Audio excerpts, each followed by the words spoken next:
السلام عليكم ورحمة الله وبركاته. هاي رسالة لمتابعي قناة رامي عيسى سنة وشيعة. أقسم بالله الكريم أنا كنت شيعي 12 إمامي، والحمد لله هدانا الله سبحانه وتعالى إلى مذهب أهل السنة والجماعة. وسبب هدايتي هو البحث. أول خطوة هو البحث، بحثت وخاصة في القرآن الكريم تحكيم، سويت تحكيم أنه أقرأ بالقرآن أكثر وبتمعن، وشفت الفرق بين عقيدة السنة والشيعة. عرفت الفرق، أنه أهل السنة يتبعون القرآن الكريم بكل صراحة، حكيها هاي حقيقة والله الكريم. وهذا اللي خلاني أبحث، حتى أني كنت متأثر، كنت متأثر بالغرب، خاصة بأمريكا، باليابان. فمن شفت الإسلام مثلا عند الغرب على سبيل المثال أنه كله سنة، هنا بديت أسأل نفسي ليش مو شيعة؟ شنو السبب؟ ليش ما عندهم حسينيات؟ عندهم بس مساجد. فبديت أبحث وبديت أتابع كذلك باليوتيوب. شفت الفرق الشاسع. مثلا على سبيل المثال الأطفال حفظت القرآن عمرهم 5 سنوات عند أهل السنة، 5 سنوات 10 سنوات تطلع على اليوتيوب شفتها. وبين أطفالنا اللي يلطمون ومدماين كلهم دم. لاحظ الفرق، شوف الفرق بين وين اللي حافظ القرآن عمره 5 سنوات و6 سنوات، وبين واحد مدمى يلطم وما يعرف خطية، كل شيء ما حدا معلمه. فمن خلال البحث بديت أجمع الفروقات، بديت أشوف الخلل وين الخلل. فسويت شنو مخطط أو دايجرام معين بين السنة والشيعة. سويت دايجرام من خلال البحث، من حكمت عقله وبديت أقرأ أكثر وأكثر وبالقرآن أكثر. فسويت فروقات، أدي أشوف وين الفرق، وين الخلل اللي عندهم، ليش هاي طائفة وليش هاي طائفة. سويت معادلة، مثل معادلة، وهاي المعادلة تبين الفرق بين اعتقاد أهل السنة وبين الشيعة.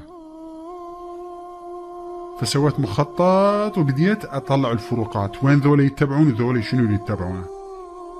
هسه شوف هذا الفيديو راح يشوفك الفرق شلون، شنو الفروقات.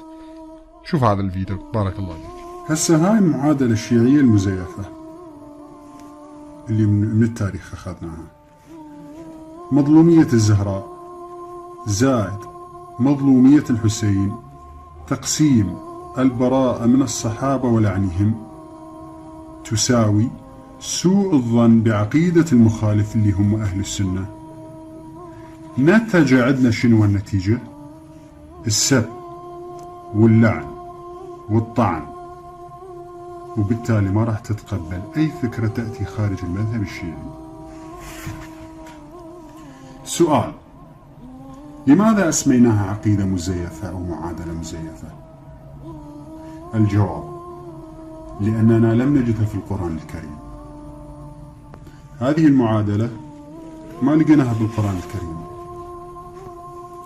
ماذا فعل الشيعة؟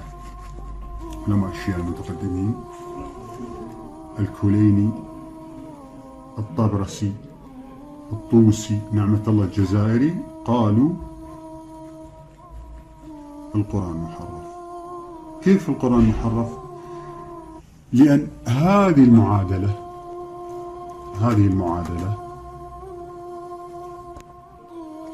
نتجت أن القرآن محرف. لماذا؟ لأن عندنا الصحابة اللي براء من الصحابة ولعنهم مخالف للقرآن الكريم. ده تلاحظ شلون؟ فهي المسألة إنه إنه المعادلة أصلها موجودة من التاريخ مكتوبة، وركبناها ودخلناها بعقلنا وصدقنا إنه هاي خلص، إن البراءة من الصحابة ولعنهم هو الحل الأسلم. فلذلك الشيعي دائما تلقاه مظلومية براسه، ما يتقبل أي فكرة. ليش؟ لأن عنده الثأر والانتقام لازم ياخذه. فهذه المعادلة اللي هو دائما كل شيء يعرفها. طيب خلينا نشوف المعادلة، معادلة أهل السنة والجماعة. معادلة أهل السنة والجماعة اللي أنا سميتها صحيحة. هاي المعادلة منين جاية؟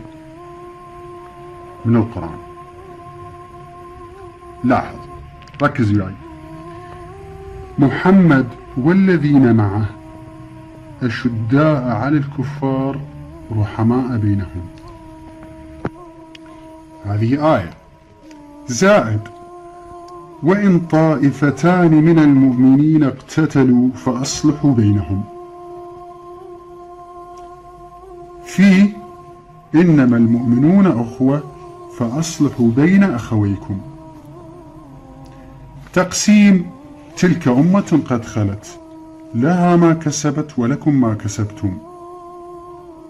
هذه النتيجة أو المعادلة ساوت حسن الظن بآل البيت والأصحاب. تلاحظ إنه هذه المعادلة ساوت شنو؟ حسن الظن بالآل والأصحاب. النتيجة من هاي المعادلة كلها شنو نتج عندنا؟ الترضي عليهم، وفقا لقوله تعالى والذين جاءوا من بعدهم يقولون ربنا اغفر لنا ولإخواننا الذين سبقونا بالإيمان ولا تجعل في قلوبنا غلا للذين آمنوا.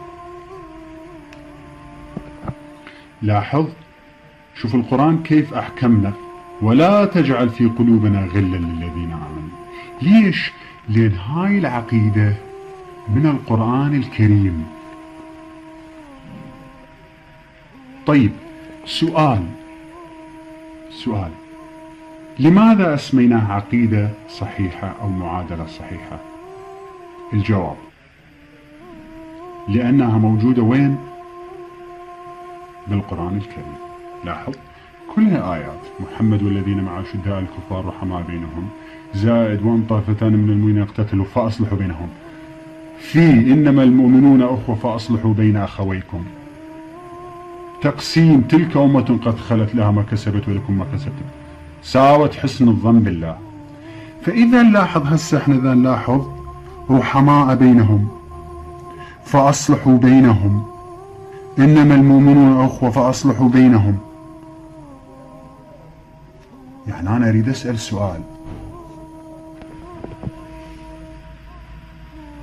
سؤالي هو: لماذا قال الله سبحانه وتعالى ولا تجعل في قلوبنا غلا للذين آمنوا؟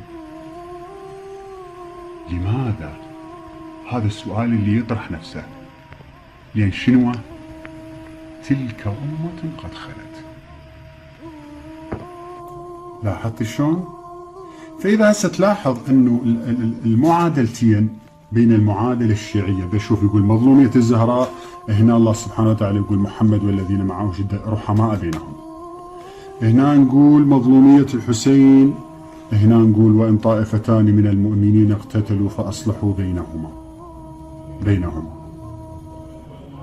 هنا يقول والبراءة من الصحابة ولعنهم، البراءة من الصحابة ولعنهم. هنا شو يقول؟ إنما المؤمنون أخوة فأصلحوا بين أخويكم. هنا يقول شنو؟ البراءة من الصحابة ولعنهم. النتيجة شنو؟ هنا النتيجة شنو؟ بس أنت لاحظت الفرق بين يعني السنة والشيعة وبين هاي المعادلتين. يعني بصراحة أنا أشكر رامي عيسى لأن وضح لنا أشياء كثير ما كنا نعرفها. وأنا أنصح، والله أنصح كل واحد يريد يبحث عن الحق أنه القرآن الكريم. وأبشر رامي عيسى أنه الله سبحانه وتعالى يعني هدى والدي ووالدتي هم كذلك، الحمد لله بدأوا يعرفوا الحق. كذلك يعني أزيدكم من الشعر بيت، خلينا نقول عندي عمام أمي وخوالها بيهم اهتدوا بفضل الله سبحانه وتعالى كثير من عندهم ما شاء الله. هذا هداية من الله سبحانه وتعالى، وأتمنى يا رب الهداية للجميع. السلام عليكم ورحمة الله وبركاته. شكرا يا ربي شكرا، هديت قلبي شكرا، نورت دربي شكرا، شكرا يا رب، شكرا يا رب. شكرا، هديت قلبي شكرا، نورت دربي شكرا، شكرا يا رب